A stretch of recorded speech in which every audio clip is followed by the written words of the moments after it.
السلام علیکم ورحمۃ اللہ وبرکاتہ. بسم الله الرحمن الرحیم. ټول تعریفونه د رب ذوالجلال د فاره چې خالق او مالک او پروردگار د کل عالم دی، او درود پاک په خاتم الانبیاء د مدینی جانان حضرت محمد صلی الله علیه وسلم باندې.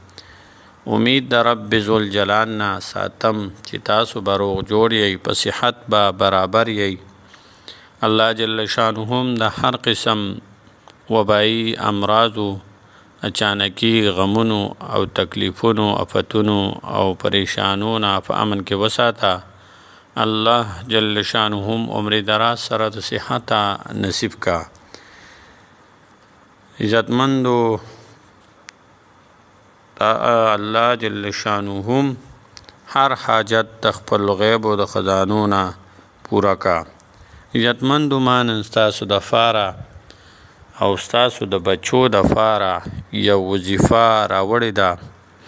ډیره اسانه وظیفه ده، انتهایی په لږ وخت کې کیږي. او د چا د فاره ده د وظیفه د دې فایده څه ده او څه به د دې نه حاصلیږي، مطلب پیدا به څه وي، په دې باندې به څه کولی کېږي.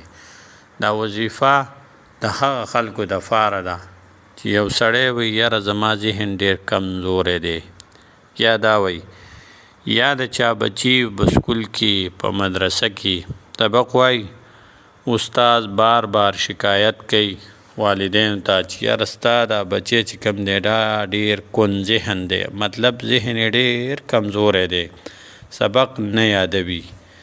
هغه وایي چې کوشش کوي خو سبق یې نه یادېږي.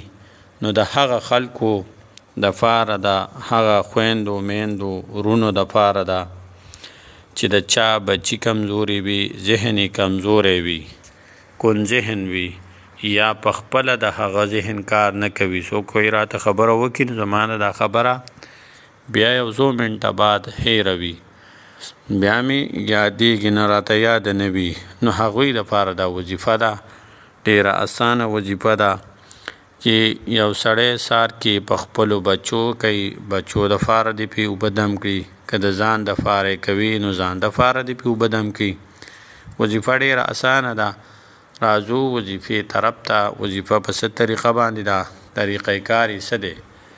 وظیفه دا ده چې د الله جل شانه نومونه مبارکه دي، دا به 3 ځله ویل وي، خو د دې نه مخکې به بسم الله الرحمن الرحیم وایي، 3 ځله به درود پاک وایي په نبی علیه الصلاة والسلام باندې، او ځان ته به یو ګیلاس وي، یو جام وي چې څومره اوبه تاسو څښلی شئ، سار کې به دا عمل کوئ.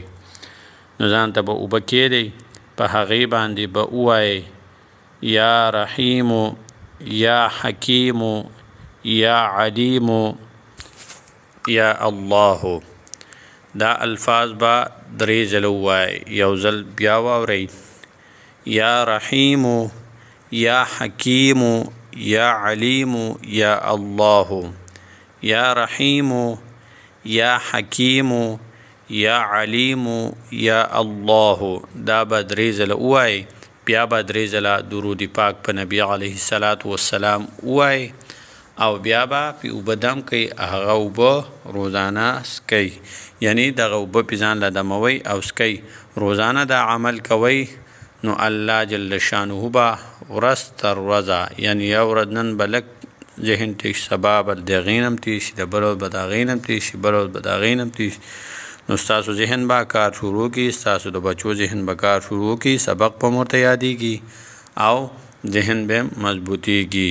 نو دا وظیفه د ځان دپاره هم وکړئ چې چا دماغ کمزوري دي، سبق ورته نه یادېږي، خبره ورته یاده نه پاتې کېږي، او چې د چا د بچو دماغ کمزوري وي، د هغه خپلو بچو دپاره دا عمل خامخا وکړئ. 3 ځله به درود پاک ووایئ په نبي علیه الصلاة والسلام باندې. بیا به دا مذکوره الفاظ د الله جل شانه اسما مبارکه دي، دا به 3 ځله ووایئ، او بیا به د هغې نه پس بیا درود پاک په نبي علیه الصلاة والسلام ووایئ، او بیا به پې اوبه دم کوئ، او هغه اوبه روزانه ځان له دموئ او څکئ. انشاءالله الله جل شانه به دماغ تیز کړي او سبق او ارسبا خبر برته یادېږي. السلام علیکم ورحمت الله وبرکاتہ.